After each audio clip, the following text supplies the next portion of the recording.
Salve, torcedor Cruz Maltino, chegando na área com mais um boletim do dia no canal Detetives Vascaínos, canal esse que vem crescendo a cada dia com a sua ajuda, mas precisamos de mais, né? Portanto, peço humildemente, que prestigie esse trabalho, deixando seu like, que é muito importante, visualizando os nossos conteúdos, fazendo sua inscrição e, se ainda puder, virando um membro do canal. Bom, nesse boletim de hoje vamos destacar as definições do Vasco, né? Tem contratação que estava próxima e desandou de vez, e contratação que estava distante e agora está mais encaminhada do que nunca. Parece que o Bruno Tubarão será reforço do Vasco. E o que esperar do Tubarão? Bom, eu fui atrás de um técnico que o conhece desde que ele começou a despontar na Cabo Friense aqui do Rio, até chegar no RB Bragantino. Ele vai contar aqui mais detalhes, das características do jogador e avaliar a nova contratação do Vasco. E para falar da passagem dele pelo Bragantino, eu convidei um repórter que cobre o dia a dia do clube paulista. Ele vai contar tudinho pra gente. E vamos destacar também a situação do técnico. Ao que parece, o clube deve esperar mesmo a chegada da 777 para definir de vez o novo comandante. Por hora, o Emílio Faro segue mantido. Mas vamos em frente, pois aqui notícia não para, vai a todo vapor. Seguimos! Bom, o dia de ontem foi de sinalização em relação a reforços, dos dois atacantes que o Vasco negociava. Um acabou com o clube saindo do páreo e o outro ficando mais perto do Vasco. Vamos inicialmente falar da situação do atacante Gustavo Maia, jogador do Internacional. O jogador vinha no pacote junto com Paulo Victor, o lateral esquerdo também do Colorado, muito por conta da negociação com o Everton, que foi para o Clube Gaúcho. Porém, o Paulo, o PV, como ele é chamado, foi anunciado primeiro. E desde o final de semana, quando eu mantive um primeiro contato com o empresário do Gustavo Maia, o Nilson Moura, foi dito por ele que a coisa não estava acertada, não estava encaminhada, como se falava, mas que podia ter um acordo. Só que esse realmente ficou distante. Clube e jogador não chegaram ao acordo em termos de números e proposta apresentada. E o Vasco acabou com isso, tirando o time de campo. Em um novo contato com o seu staff ontem no final da noite, com o representante Nilson Moura, eu perguntei aonde então, diante desse não acerto com o Vasco, qual seria o próximo destino do Gustavo Maia. E a resposta foi que ele continuará no Inter até o final do ano. Bom, mas se tem jogador longe, tem também jogador próximo. E a bola da vez, o atacante Bruno Tubarão, de 27 anos, do RB Bragantino. Após uma intensa rodada de negociações nos últimos dias, a situação foi alinhada entre as partes e o desejo do jogador, que estava sem oportunidades por lá e via com bons olhos uma transferência, falou mais alto. Para os que não sabem, o Bruno Tubarão surgiu aqui no futebol carioca. Ele começou no Nova Iguaçu, na base, onde ficou até 2013, sendo depois transferido para Cabo Friense, onde se revelou, e acabou se profissionalizando em 2015. Aliás, é uma das poucas revelações do tricolor praiano nos últimos anos. Quando subiu, disputou a Taça Rio por lá e no ano seguinte recebeu algumas oportunidades no estadual. Em 2017 foi emprestado ao Sampaio Corrêa do Rio para a disputa da Série B1 do Campeonato Carioca. Depois retornou ao Cabo Friense, onde ficou até 2018. Chegou a ser emprestado, inclusive, nesse ano, para o Boa Esporte, para a disputa da Série B. E em seguida deixou o clube carioca de vez e foi para o Red Bull Bragantino, onde estava até hoje. E para a gente conhecer um pouquinho mais sobre o próximo reforço do Vasco, eu fiz questão de ouvir duas pessoas. A primeira delas acompanhou o atleta dentro das quatro linhas, na Cabo Friense, onde ele se destacou para o futebol. Estou falando do técnico Antônio Carlos Roy, profundo conhecedor do futebol carioca. O Roy comandou o Bruno Tubarão entre 2017 e 2018 e viu de perto o crescimento do atleta, Tanto que foi ele, o técnico, que o promoveu para o profissional. Neste depoimento, ele fala melhor desse início do Bruno no futebol, das qualidades do atleta e avalia a possível contratação pelo Vasco. Ouça aí.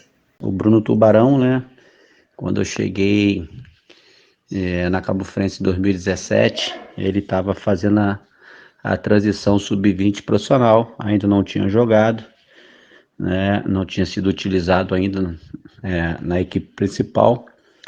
E no meu primeiro treino eu vi, né, um potencial nesse atleta, né?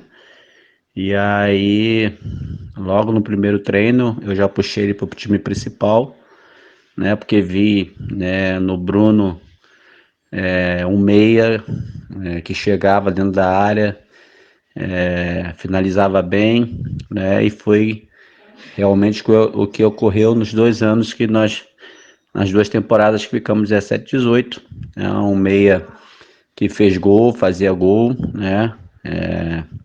Um jogador bem participativo, um jogador com característica de conduzir a bola, de ir para cima, né? Usando bem as saídas dos lados do campo também, né? Então, a principal característica que eu acho do Bruno é um jogador que como meia, né, meia atacante, né, consegue trabalhar essa bola e consegue finalizar, entrar dentro da área, né?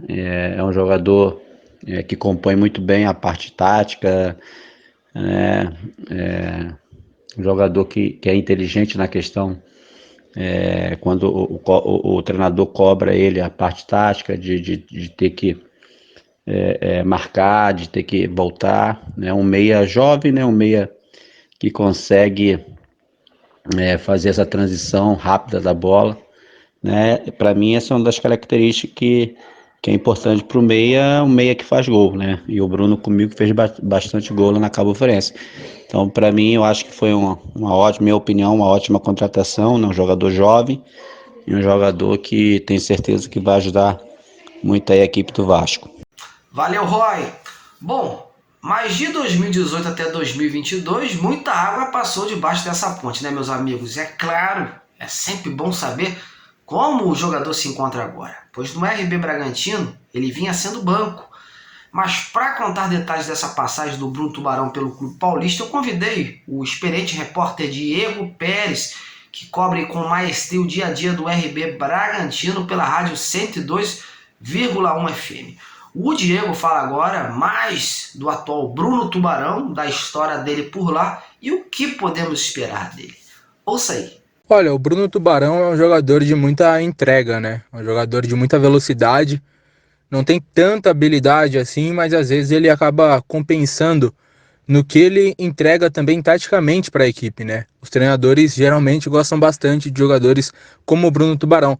Ele é muito forte na recomposição e tem por finalidade o pé direito. Ele sempre corta por dentro para finalização quando atua pela esquerda, quando atua pela direita, porque é outra virtude também dele, ele consegue atuar pelas duas, né?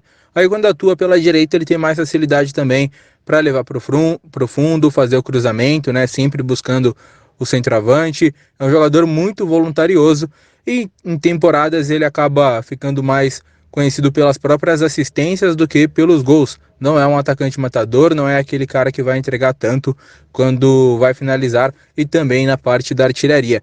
Mas é um jogador que os técnicos gostam e é um jogador realmente que se entrega muito.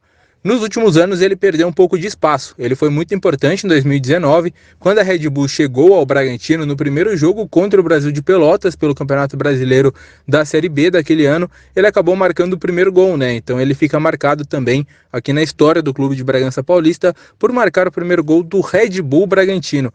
E o Bruno Tubarão, ele sempre foi um jogador importante, mas nunca foi titular do Bragantino, sempre foi aquele homem do segundo tempo, claro que já entrou como titular, mas estou dizendo com uma sequência assim de jogos atuando como titular.